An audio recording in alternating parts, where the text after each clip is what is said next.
안녕하세요. 올드 스토리입니다. 오늘 소개해드릴 작가는 미스테리와 스릴러 장르의 20세기 미국의 소설가 스탠리 앨런입니다. 영국에 로알드 달이 있다면 미국에 스탠리 앨런이 있다고 하듯 두 사람은 활동 시기와 수상력도 비슷하여 자주 함께 이름이 오르내립니다. 하지만 주제의식과 작품은 다르다고 볼 수 있는데요. 로알드 달이 자유로운 상상력을 기반으로 현실 사회를 풍자하여 웃음을 준다면 스탠리 앨런은 인간 심리를 예리하게 파고들어 인간이 가장 극심하게 갈등하게 되는 지점, 생각지 못한 금기를 건드려 때로는 도덕적인 딜레마까지 파고듭니다. 오늘 소개의 작품은 특급 요리라는 단편 모음집 가운데 하나인 브로커 특급입니다. 아내의 불륜에 분노한 주인공이 어떻게 복수하는지를 그리는데 매우 강렬하고 짜임새 있는 긴장감을 줍니다.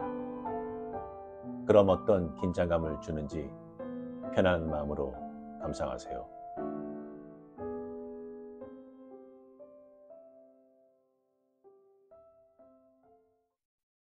브로커 특급 스탠리 앨런.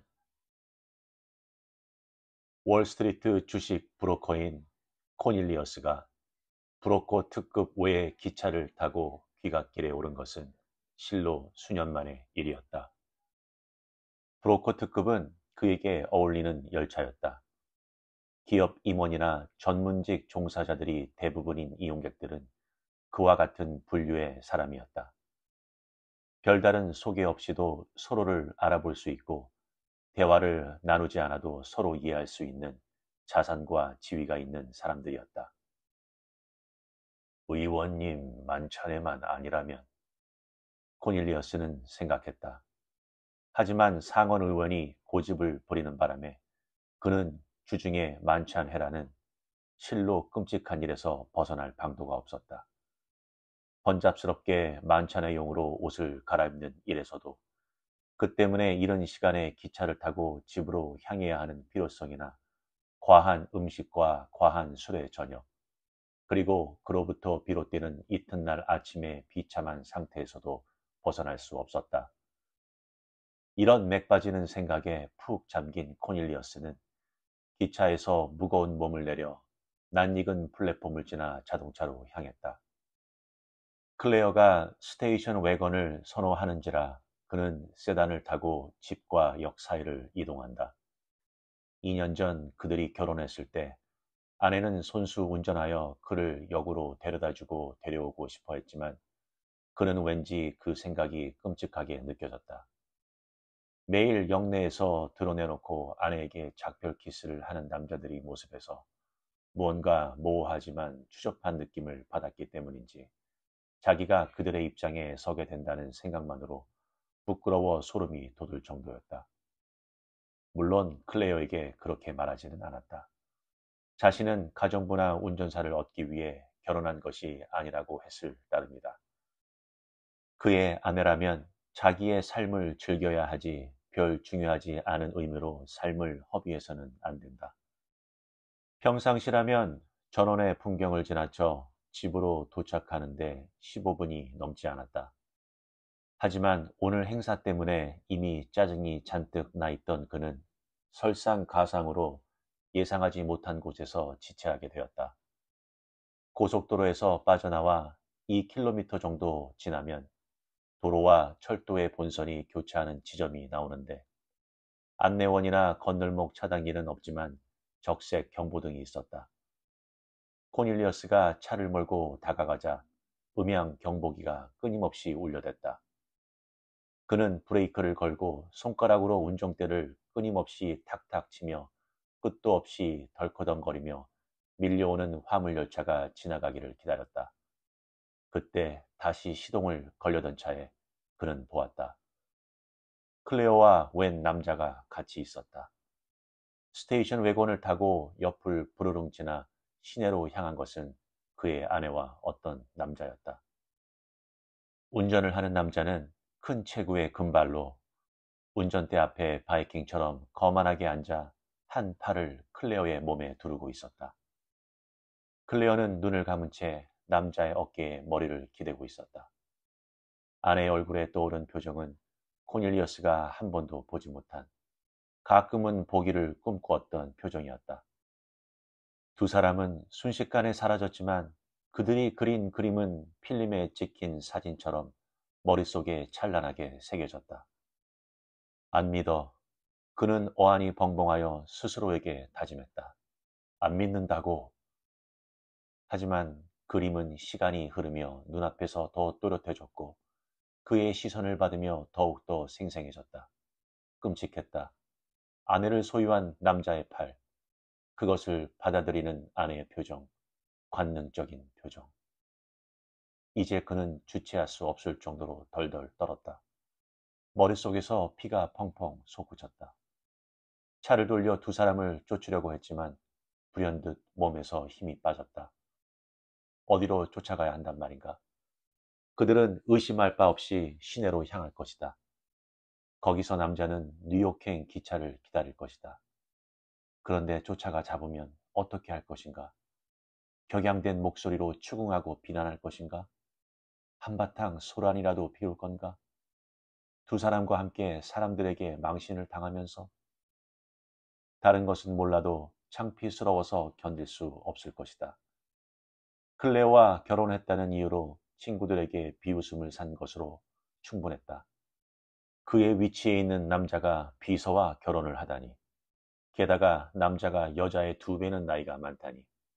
지금은 친구들이 왜 비웃었는지 이해하지만 그때는 눈이 멀었더랬다.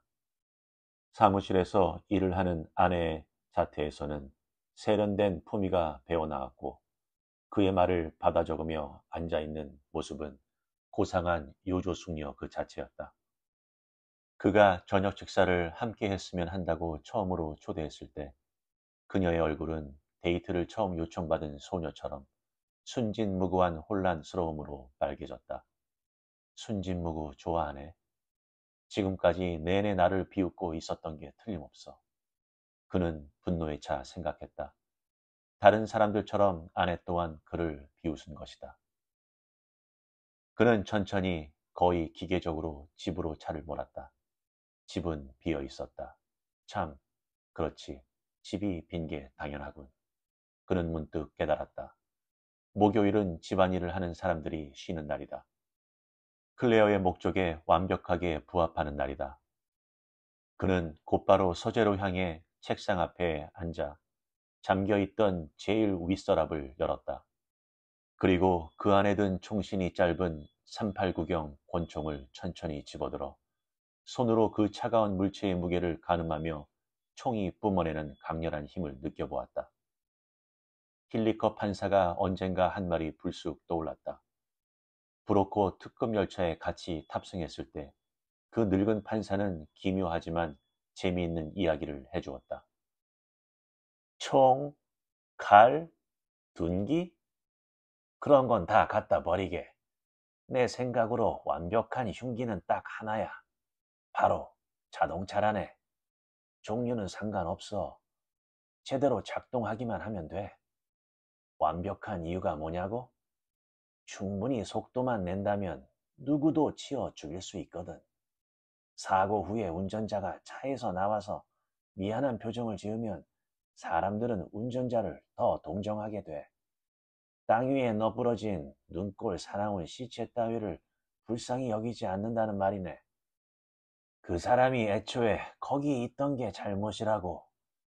음주운전이나 극악한 수준의 부주의만 범하지 않으면 이 나라에서는 원하면 누구나 죽일 수 있어. 곤란한 건 잠시뿐이고 걱정할 가치도 없는 사소한 처벌 정도만 견디면 된단 말일세. 생각해보게. 판사가 말을 이었다. 대다수의 사람들에게 자동차는 일종의 신이지. 신이 자네를 쳐서 쓰러뜨렸다면 그건 자네가 운이 없는 거야. 나는 말일세.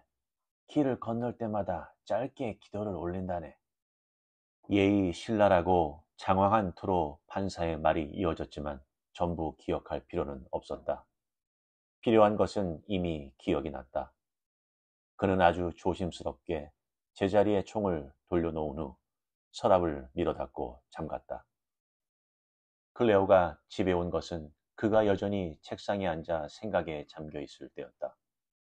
객관성을 유지하고 아내를 냉철한 눈으로 보기 위해 안간힘을 써야 했다. 사랑스럽게 반짝이는 여인. 이제까지 그를 기만하며 바보로 만든 여인이 자그마한 체구에 어울리지 않는 커다란 식료품 봉투를 꽉 안은 채 휘둥그레진 눈을 하고 문가에 서 있었다. 차고에 차가 있어서. 그녀가 숨가쁘게 입을 열었다. 무슨 일이 났나 싶어 겁이 났잖아요. 당신이 몸이 안 좋기라도 한 건가? 몸은 아주 좋아. 하지만 퇴근이 너무 이르잖아요. 이렇게 빨리 온 적은 처음인데. 전에는 주중에 만찬회를 어떻게든 거절할 수 있었으니까. 이런. 그녀가 숨을 훅 몰아쉬었다. 만찬회? 생각도 못했어요. 하루 종일 너무 바빠서. 바빴어? 뭘 했는데? 그게 오늘 사람들이 쉬잖아요. 그래서 집을 바닥에서 꼭대기까지 치우고 찬장을 보니 부족한 것들이 보여 시내에 서둘러 나갔어요. 그녀가 불룩한 종이 봉투를 턱으로 가리켰다. 당신 목욕물을 준비하고 옷을 꺼내 놓을게요. 이것만 갖다 놓고요. 자리를 뜨는 아내의 모습을 보며 그는 진실로 존경심을 느꼈다. 다른 여자라면 친구네 다녀왔다는 식의 나중에 우연이라도 친구의 입방정으로 들통이 날 수 있는 거짓말을 했을 것이다. 다른 여자라면 시내로의 외출을 정당화하기 위해 쓸데없는 꾸러미를 만드는 수고를 하지는 않았을 터. 하지만 클레어는 달랐다. 아름다운 만큼이나 영리한 여자였다. 게다가 제기랄 너무나 매력적이지 않는가 말이다. 친구들은 등 뒤에서는 그를 비웃을지언정 모임에서는 아내를 둘러싸고 열렬한 환대를 했다. 낯선 사람들로 가득한 곳에 아내와 함께 모습을 나타내면 을의 모든 남자들이 눈이 탐욕스러운 관심에 빛을 띠고 그녀를 쫓았다. 안 된다. 그 어떤 일도 아내에게 일어나서는 안 된다. 파괴되어야 하는 존재는 남자다. 우리 집 가축을 노리듯 밀렵꾼을 죽이거나 도끼를 들고 집에 난입하여 날뛰는 미친 녀석을 때려잡듯이 파괴의 목표는 남자가 되어야 한다. 클레어도 조금은 마음의 상처를 입겠지만 교훈을 얻을 필요가 있다. 그리고 그 교훈은 남자에게 난 사고를 통해 배우는 편이 가장 효과적이리라. 남자를 덮쳐 치워 죽인다는 것은 생각만큼 간단한 행동은 아니었다. 상당히 세심한 계획이 필요하다는 것을 코닐리어스는 금세 깨달았다. 목적을 완벽히 달성하기 위해 사건 전후의 각 단계마다 퍼즐 조각처럼 조금씩 조금씩 잘 끼워 넣어야 하는 세부 사항이 실로 많았다. 그런 면에서 뜻밖이지만 힐리커 판사가 생각보다 훨씬 더 도움이 되었다고 코닐리어스는 생각했다. 자동차로 저지르는 살인은 완전 범죄였다. 특정 사항만 잘 처리한다면 살인이 성립하지 않기 때문이다. 피해자가 있고 그 옆에 가해자인 살인자가 있다. 모든 것은 형식적인 무관심으로 다뤄질 것이다. 사실 해마다 생기는 3만 명의 피해자에서 한 명 늘어나는 것이 그리 대수겠는가. 그저 혀를 차는 소리와 어깨의 무기력한 으쓱거림과 함께 피해자는 통계 자료의 수치로 남게 될 것이다. 물론 클레어는 그렇게 생각하지 않을 것이다. 세상에 아무리 기막힌 우연이 존재한다 해도 남편이 아내의 연인을 모르고 깔아뭉갤 정도로 기막힌 우연은 없다. 그 점이 바로 이 계획의 가장 근사한 점이다. 클레어가 알아챘겠지만 아무 말도 못한다는 것. 그랬다간 자기 잘못이 드러날 수밖에 없기 때문이다. 그녀는 잘못을 들켰다는 것을 알고 정의로운 복수가 행해졌음을 알고 훗날에도 발생할지 모르는 비슷한 유형의 유혹에 대해 경고를 받았음을 알게 될 것이다. 그런 상태로 하루하루 인생을 살아갈 것이다. 만약 아내가 자신의 잘못이 폭로될 것을 감수하고 입을 연다면, 그 희박한 가능성이 현실화된다면 어떻게 할 것인가? 그 경우에는 작은 퍼즐 조각을 하나 더 끼워 맞춰 우연한 사건으로 만들면 된다. 그가 아내의 간통을 의심한 적이 있다는 증거가 전혀 없거나 내연남을 본 적이 있다는 증거만 없다면, 경찰은 그 사건을 반드시 우연으로 간주할 수밖에 없다. 아내가 어떻게 행동하건 그의 입지는 난공불락으로 탄탄했다. 이러한 점을 염두에 두고 그는 차근차근 계획을 짜는 데만 집중했다. 처음에는 필요한 정보를 효율적으로 즉각 수집해줄 전문 탐정을 고용하고픈 유혹을 느꼈다.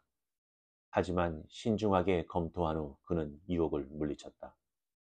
영리한 탐정이라면 사고가 난 후에 여러 사항을 조합하여 쉽게 진상을 파악할 수 있다.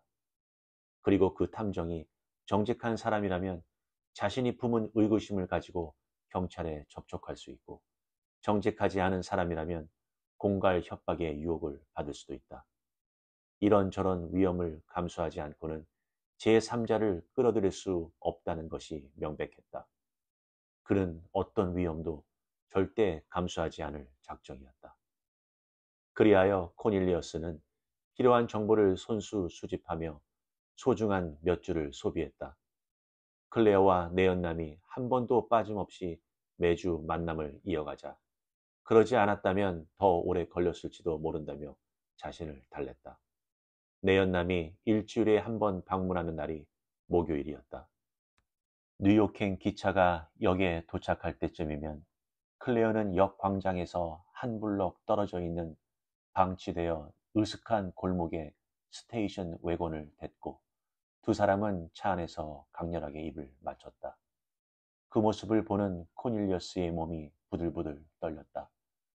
내연남이 자동차에서 나오면 클레어는 바로 차를 몰고 그 자리를 떴고, 남자는 성큼성큼 광장으로 향했다. 보도 연석 옆에 주차된 자동차들 사이를 요리조리 빠져나와 광장을 가로질러 역 안으로 향했다. 그러는 내내 남자는 골똘히 생각에 잠겨 휙휙 지나가는 차량을 보는 등 많은 등 무시했다. 코닐리어스가 이 광경을 세 번째로 본 후에는 남자의 매 움직임을 엄청난 정확도로 예측할 수 있게 되었다. 이 기간 동안 클레어는 때때로 쇼핑을 하러 뉴욕에 간다고 말했다. 코닐리어스는 그 정보 또한 활용하였다. 그는 역 터미널의 대기실 그늘에 서서 기다리다가 아내가 탈 기차가 도착하면 적당히 거리를 두고 뒤를 밟았다. 택시를 잡아타고 뒤따르다 보면 아내가 탄 택시는 내연남이 사는 초라한 아파트의 문 앞에 이르렀다. 남자는 아내를 기다리는 게 뚜렷한 낯빛으로 건물의 더러운 계단 위에 앉아 있었다. 그가 아내를 건물 안으로 이끌며 한 쌍의 어린 학생들처럼 손을 잡는 모습을 코닐리어스는 비통한 심정으로 지켜보았다. 오후가 훌쩍 지날 정도로 오랜 시간이 흘렀다.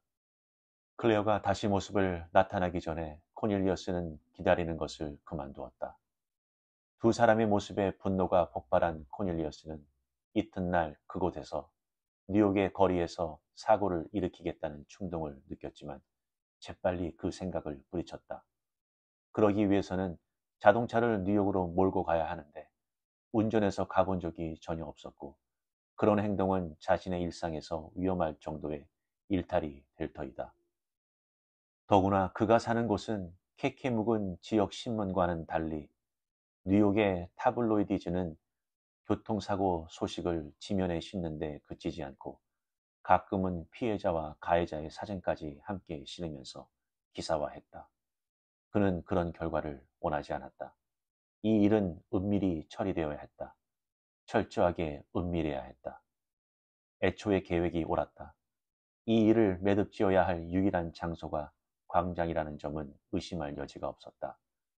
실행 계획을 점검하면 점검할수록 결점을 찾을 수 없을 정도로 완벽하여 코닐리어스는 새삼 감탄하였다. 어떻게 상상해 보아도 일이 잘못될 리 없었다. 운이 없어 사고만 나고 남자는 죽지 않는다면 남자는 클레어와 같은 처지에 처하게 될 뿐이다. 자신의 과오를 드러내지 않으면서 내막을 공개할 수는 없다. 코닐리어스가 내연남을 스치지도 못한다면 대상을 놓친 채 손에 총이나 칼을 들고 있다가 잡히는 암살범이 될 가능성은 희박했다.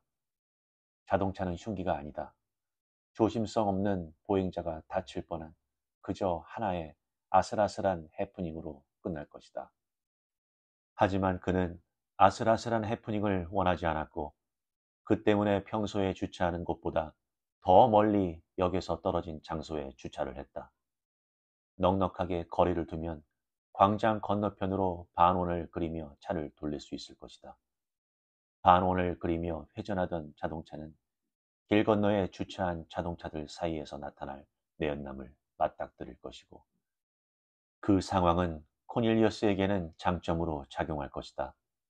피해자가 주차된 자동차들 사이로 걸어 나오다 차에 치이는 경우 잘못은 운전자보다 피해자 쪽이 있기 때문이다. 물론 그런 변명을 해야 할 필요야 거의 없겠지만 그는 역 입구에서 적절한 거리를 두고 자동차의 자리를 잡는 데 심혈을 기울였을 뿐 아니라 다른 일부 운전자들처럼 후진하여 주차를 하였다. 따라서 이제 자동차 앞바퀴가 광장을 향하고 있었으므로 그는 원하는 만큼 속도를 바로 올릴 수 있었다. 코닐리어스는 내연남이 시야에 나타나는 즉시 그를 맞이할 수 있었다. 이 심판의 날 하루 전 코닐리어스는 집으로 가는 길에 차가 뜸해질 때까지 기다렸다가 길이 한적한 부근에 엔진을 켜놓은 채 차를 댔다. 그는 30m가량 앞에 서 있는 나뭇가지의 거리를 신중하게 가늠했다. 광장 건너편까지의 거리가 이 정도 될 것이다. 그는 시동을 걸고 차를 출발시켰다. 최대한으로 속도를 올리자 자동차가 으르렁거렸다. 나무를 지나쳤을 때 그는 마음의 준비를 굳게 한 후 브레이크를 세게 밟았다. 자동차가 날카로운 울음소리를 내지르며 휙 회전하다 멈춰섰다. 운전대가 가슴을 세게 누르는 압박이 느껴졌다. 그게 다였다. 더 이상 할 것이 없었다. 다음 날 그는 계획한 시간에 딱 맞추어 사무실을 떠났다. 비서가 코트를 입혀줄 때 계획대로 그녀에게 몸을 돌리고 얼굴을 찌푸려 보였다. 몸이 좀 안 좋네. 뭐가 문제인지 모르겠어, 와이넌트 양. 그도 이미 알다시피 우수한 비서들은 이런 경우에 걱정스러운 표정을 지으라는 교육을 받는다. 그의 비서 또한 배운 대로 걱정 어린 표정을 지어 보이며 말했다. 과로하시니 그렇지요, 보울링어 씨. 그가 손을 휘휘 내저으며 비서의 말을 막았다. 뭐 집에 일찍 가서 푹 쉬면 낫지 않을 병이 없겠지. 참, 와이넌트 양, 약을 깜빡했네. 저기 제일 위 서랍에 있는데.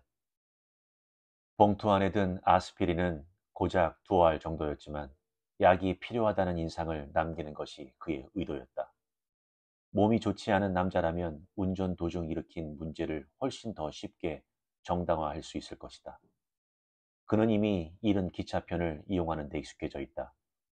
지난 몇 주 동안은 여러 번 탑승하면서도 신중을 기하기 위해 신문 뒤에 몸을 숨겼던 반면 오늘은 달랐다. 승무원이 기차표를 확인하기 위해 그의 좌석까지 왔을 때 코닐리어스는 좌석에 늘어지듯 앉아 고통스러운 상태임을 뚜렷이 표현했다. 그가 입을 열었다. 죄송합니다만 물 좀 가져다 주실 수 있을까요? 승무원이 그를 흘낏 보더니 서둘러 자리를 떴다가 물방울이 뚝뚝 떨어지는 컵을 들고 돌아왔다. 코닐리어스는 천천히 그리고 조심스럽게 봉투에서 아스피린을 꺼내 고마운 기색을 보이며 알약을 물과 함께 꿀꺽 삼켰다. 필요하신 게 있으시면 말씀하세요. 승무원이 말했다. 괜찮습니다. 기분이 조금 안 좋은 것뿐입니다. 코닐리어스가 말했다. 승무원은 걱정이 되었는지 역에 도착하자 그를 거들기 위해 다가왔고 두 사람은 잠시 대화를 나눴다. 고적 승객 아니시죠? 그렇죠? 승무원이 물었다. 적어도 이 기차표는 아닌 것 같은데요. 코닐리어스는 기쁨이 샘솟는 것을 느꼈다. 맞습니다. 이 기차는 전에 한번 타보았고 보통은 브로커트급을 탑니다. 아, 승무원이 그를 아래 위로 훑더니 씩 웃었다. 이해가 가는군요. 저희 서비스가 특급 열차만큼 만족스러우셨기를 바랍니다. 코닐리어스는 작은 역 안에 있는 벤치에 앉아 등받이에 머리를 기대고 매표소 창 위에 걸린 시계로 시선을 주었다. 매표 창구 직원이 한두 번 유리창 너머로 걱정스러운 눈길을 주는 것을 눈치챘지만 별 문제가 아니었다. 하지만 그의 안에서 차오르는 감정이 뱃속을 갑작스럽게 울렁거리게 만들고 가슴속에서 심장이 무겁게 쿵쿵 뛰도록 만드는 느낌은 괜찮지 않았다. 그는 여기서 10분만 머물자고 결심했다. 1분 시간이 흐를 때마다 예의 불쾌한 느낌은 숨이 막힐 듯 점점 심해졌다. 벌떡 일어나 자동차로 뛰어가고픈 충동을 애써 억누르며 자신이 정한 대로 시계의 분침이 작은 검정 얼굴에 닿을 때까지 기다렸다. 바늘이 얼룩에 닿는 순간 그는 자리에서 일어나 천천히 역 밖으로 걸어 나왔다.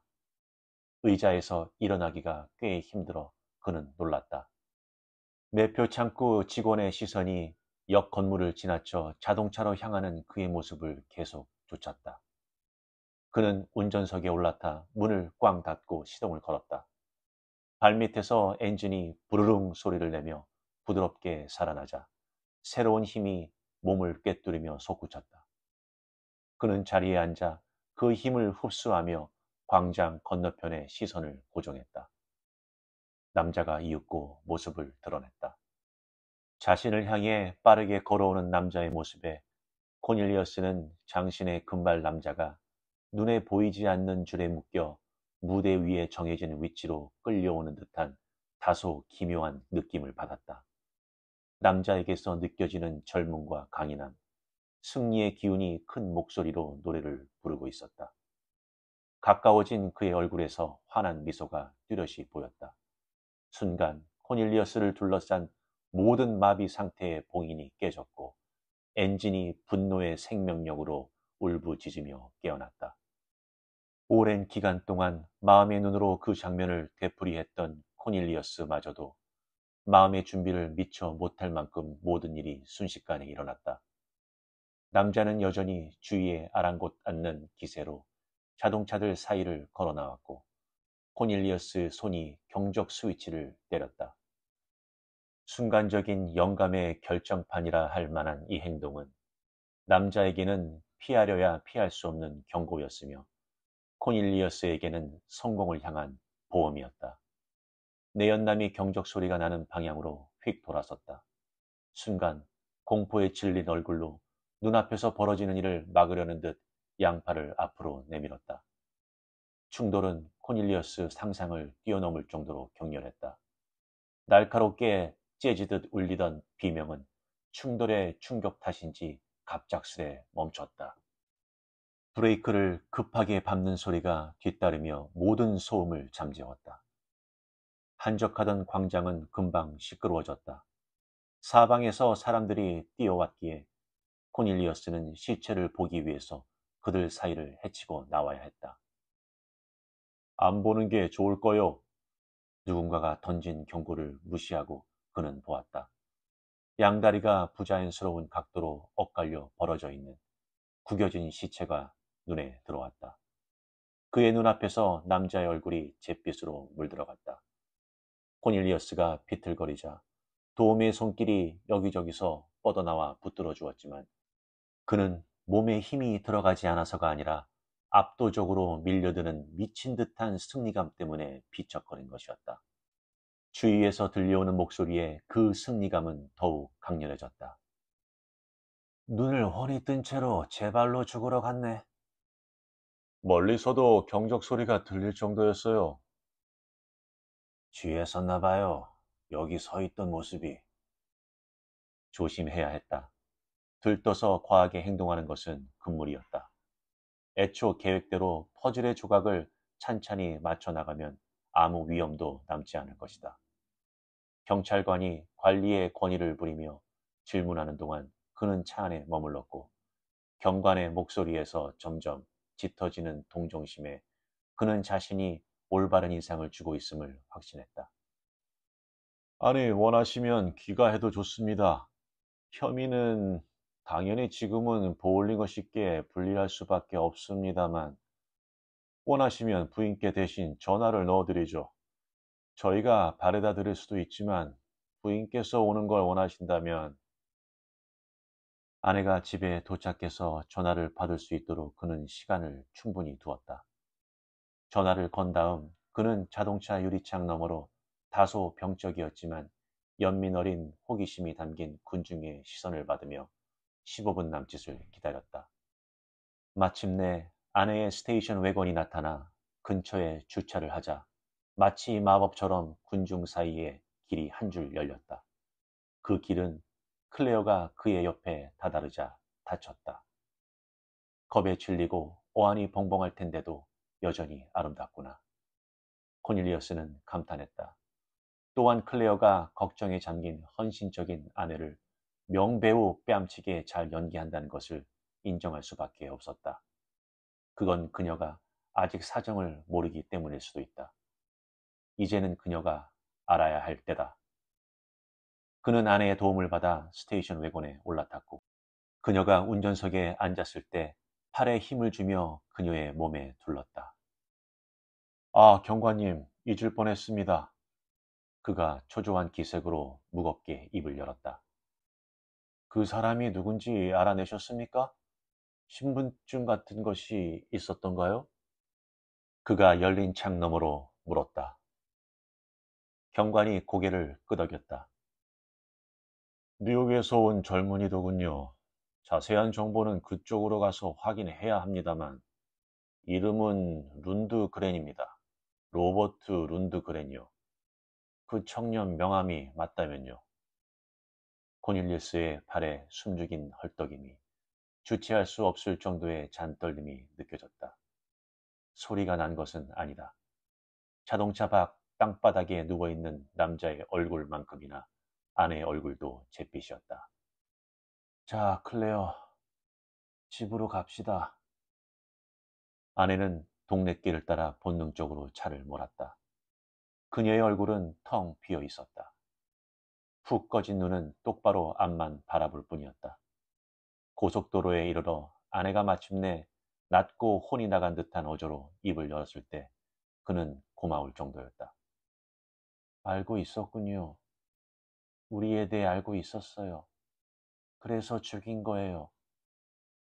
그래, 알고 있었어. 코닐리어스가 말했다. 그렇담 당신은 미친 거예요. 그녀가 감정이 없는 어조로 말했다. 그녀의 눈은 여전히 자동차 앞 방향에 못 박혀 있었다. 그런 식으로 사람을 죽이다니 미친 게 분명해요. 아내가 말하는 내용뿐 아니라 타이르는 듯한 담담한 어조에 그의 분노가 활활 타기 시작했다. 정의의 심판이었어. 그렇게 당해도 싼 사람이야. 아내는 여전히 담담했다. 당신은 몰라요. 뭘 모른다는 거지? 아내가 그에게 고개를 돌렸다. 그녀의 젖은 눈동자가 반짝거렸다. 내가 그 일을 알게 된 건 당신을 만나기 전이에요. 당신 사무실에서 일을 시작하기 전이요. 우리는 언제나 함께였어요. 함께할 수 없다면 살 이유가 없다고 생각했어요. 그녀는 아주 잠시 말을 멈추었다. 하지만 원하는 대로 일이 풀리지 않았어요. 그이는 대단한 아이디어가 많았지만 돈을 벌지 못했고 나는 그걸 견딜 수가 없었죠. 가난한 집에 태어나야 했던 게 너무 싫었기 때문에 나는 가난한 사람과 결혼해서 가난하게 살다 죽고 싶지 않았어요. 도저히 그럴 수 없었어요. 그래서 나는 당신과 결혼해서 좋은 아내가 되려고 노력했어요. 내가 얼마나 노력했는지 당신은 절대 모를 거예요. 하지만 그건 당신이 원하는 것이 아니었어요. 당신은 아내가 아니라 자랑거리를 원했죠. 사람들 앞에서 내보일 수 있는. 그래서 사람들이 당신을 부러워하게 말이에요. 당신이 가진 것 때문에 사람들이 당신을 우러러보는 것처럼 나를 가져서 부러움을 사고 싶었던 거죠. 어리석은 소리를 하고 있군. 그가 호되게 꾸짖었다. 길 잘 봐요. 여기서 빠져야 해. 내 말 좀 들어요. 당신에게 털어놓을 예정이었어요. 이혼해달라고 할 생각이었어요. 돈을 요구할 생각은 전혀 없었어요. 그런 생각은 전혀 없이 난 그저 이혼을 원했어요. 그이와 결혼해서 이제껏 낭비한 시간을 벌충할 수 있게요. 그게 내가 오늘 그이에게 한 말이었어요. 당신이 내게 먼저 물어보기만 했다면, 내게 이야기만 했다면 알아서 잘 극복할 거야 하고 그는 생각했다. 코넬리어스의 생각보다 상황은 더 나빴던 모양이지만 이 또한 지나가리라 라는 명언도 있지 않은가. 아내는 더 이상 결혼과 맞바꿀 것이 없었다. 그녀가 그 사실을 명확하게 인지하면 두 사람은 새로운 시작을 할 수 있을 것이다. 그의 흉기 선택과 흉기의 효과적인 사용은 기적에 가까웠다. 완벽한 흉기라고 판사가 그랬지. 얼마나 완벽한지 그는 결코 모를 거야. 건널목에서 경보기가 챙챙 울리며 몽상에 잠긴 코넬리어스를 훔칫 깨웠다. 자동차의 속도가 전혀 줄지 않고 있었다. 정신이 번쩍 들었다. 디젤 엔진의 경적이 내지르는 분노의 비명에 귀가 먹먹해진 그는 어안이 벙벙하여 위를 보았다. 거대한 철덩어리가 눈앞 건널목으로 덮치듯 돌진하는 모습이 보였다. 브로커 특급 열차였다.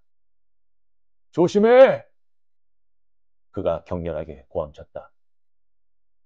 제 얘기를 할 당신 지금 뭐 하는 거야?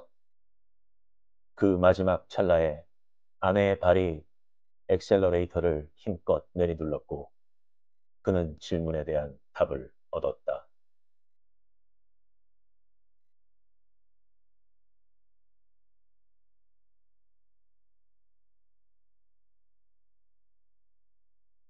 어떠셨나요? 와이프의 불륜으로 당황하고 분노에 찬 주인공은 복수를 선택하는데 복수 상대는 와이프가 아닌 상대방 남자였습니다. 저도 책을 읽어나가면서 꼭 그런 선택을 하여야만 했냐라는 생각을 해보았지만 그건 역시도 독자들의 몫인 것 같고 가장 중요한 것은 작가의 촘촘한 디테일과 스토리의 전개, 끝까지 긴장감을 주는 도덕적인 딜레마가 완벽했습니다. 앞으로 더 이 작가의 작품을 계속 소개해 드릴 것을 약속드립니다. 그렇다면 여러분은 어떠한 도덕적인 딜레마의 경험이 있으신가요? 구독과 좋아요는 영상 제작에 많은 힘이 됩니다. 감사합니다.